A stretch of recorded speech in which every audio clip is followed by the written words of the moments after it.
selain berita heboh yang kemarin tuh berarti kan Kak Wilona pernah terpapar COVID juga ya. Nah mungkin boleh diceritain Kak pengalamannya waktu itu gimana sih? Kapan Kak Wilonanya Kalau pengalamannya ya, jujur aku mungkin? mungkin termasuk tipikal yang tidak mengalami gejala yang signifikan. Dan aku tidak mengalami yang kayak kehilangan indera perasa, indera penciuman. Aku juga nggak ngalamin yang kayak demam dan sesak napas. Jadi ya udah mungkin karena saat itu puji Tuhan daya tahan tubuh aku juga lagi kuat mungkin ya. Dan juga aku udah vaksin 2 kali. Jadi mungkin karena itu juga makanya penting banget ya guys, terutama buat teman-teman awak media nih yang kerjanya ke lapangan harus wajib banget divaksin 2 kali. Jadi ya udah aku tiba-tiba pas hasil swab positif, aku swab lagi sekali lagi antigen positif lagi, aku langsunglah pergi ke rumah sakit untuk PCR. Dan karena nggak ada gejala ya udah, terus udah. Jadi aku isoman, aku makan semuanya aku makan, dari makan buah, makan sayur, aku minum air putih, stylist aku kirimin aku peach gum, aku minum segala macam vitamin. Terus juga aku berjemur di bawah matahari setiap hari 30 sampai 45 menit. Itu aja sih kalau aku caranya. Kapan itu Kak berarti terpaparnya dan berapa lama waktu itu? Yang terpapar waktu itu Kak Wilonanya Cuma sendiri aku atau doang sih. kapan Kak? Berarti berapa lama waktu itu isolasinya mungkin? Aku udah upload di IG post aku ya. Aku tanggal 22. Sampai berapa lama Kak? Hmm, jujur sih sebentar ya. Kayak nggak lama.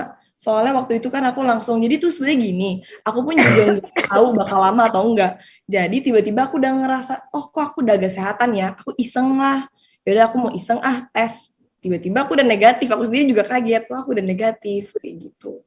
Jadi Tapi makanya kalau orang semua pada nanya ke aku, gimana pengalamannya? Jujur, aku tidak mengalami seperti yang orang lain mungkin alami, yang mungkin parah dan gimana, dan bagaimana cara mengatasinya. Karena jujur banget, yang aku lakukan hanyalah tidur sambil makan terus, sama olahraga sih di rumah. Aku makan, olahraga, dan mungkin karena gejala aku nggak yang parah, jadi ya udah tiba-tiba sembuh, tiba-tiba udah kayak orang sehat aja, gitu. Tapi pertama kali tahu kalau misalnya Kak Wilona positif tuh ada rasa gimana nggak sih? Kaget lah, masa nggak kaget?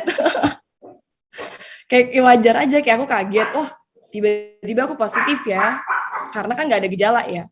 Dan kalau misalnya nggak ada gejala tuh kan kita pasti kaget lah pertama. Terus ya udah, habis itu aku langsung antigen lagi sekali lagi, langsung PCR juga lagi, ya udah karena aku lihat aku positif, ya udahlah mau gimana. Natasha Wilona. Supportnya Kak dari dan Kak Kamu pernah, halo? Ya. Ya, Natasha Wilona kan pernah kena gitu, dan sekarang kan lagi mulai banyak lagi nih yang terpapar COVID. Ya. Kamu tetap melakukan aktivitas seperti biasa, syuting atau yang lainnya, atau mengurangi aktivitas?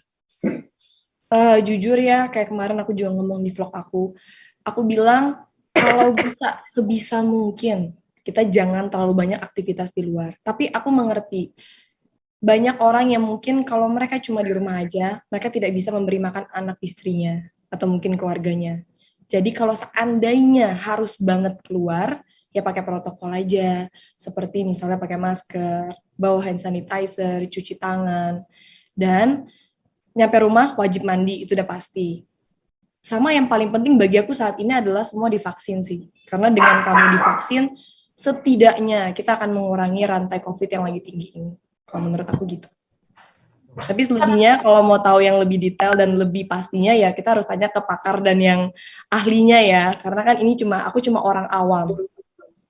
Tapi support dari orang-orang terdekat mungkin seperti sahabat kayak Feral mungkin, terus Kak Feli, seperti apa sih supportnya?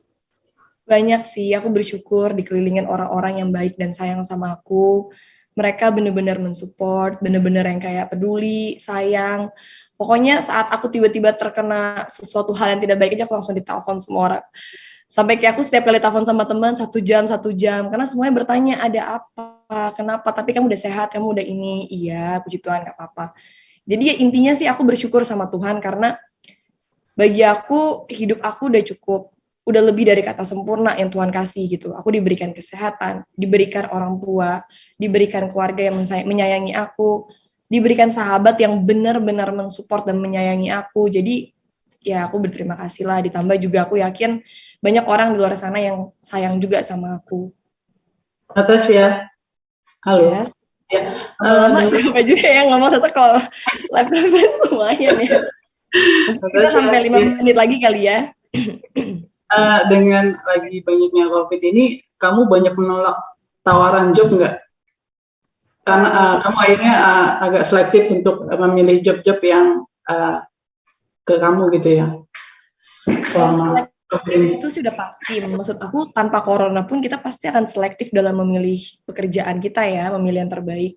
Cuma pas banget kebetulan emang aku tuh baru banget selesai syuting series aku di awal Juni. Jadi emang saat ini emang lagi waktunya aku istirahat. Seandainya ada kerjaan mungkin cuma kayak endorse yang bisa aku kerjain di rumah, atau konten YouTube yang bisa di mana aja, aku bisa bikin di rumah, di kamar aku. Atau misalnya yang kayak itu, kayak misalnya hal-hal simpel kayak dubbing, untuk iklan aku, take VO, gitu-gitu aja yang simpel. Jadi bukan yang beraktivitasnya benar-benar padat 1x24 jam gitu. Oke. Kalau mungkin hikmah dan pelajaran yang bisa diambil dari kejadian yang udah terjadi ya. Kejadian itu dan termasuk Kak Rudino pernah mengalami terpapar COVID, mungkin pelajaran apa sih yang bisa diambil dari semua itu? Kalau bagi aku, pelajaran yang bisa diambil adalah namanya hidup, perjalanan hidup itu tidak selalu mulus, tidak selalu tertawa, tidak selalu bahagia. Ada saatnya mungkin kita menangis, ada saatnya kita down, hidup itu seperti roller coaster. Tapi di luar dari itu semua, kuncinya adalah banyak bersyukur. Karena saat kita bersyukur, hati kita tenang, pikiran kita tenang, kita fokus ke hal-hal yang positif. Dan saat kita bersyukur, kita juga akan lebih menghargai. Bukan cuma menghargai hidup kita, menghargai orang lain di sekitar kita. Kalau menurut aku itu. Oke semuanya. Terima kasih buat teman-teman awak media yang udah join hari ini. Terima kasih juga, semoga aja pemberitaan dan juga live conference yang udah kita lakukan ini bisa membawa dampak yang positif, bukan cuma buat aku, tapi juga buat orang-orang sekitar aku dan juga buat teman-teman awak media yang akan nyampein beritanya. Thank you. Terima kasih.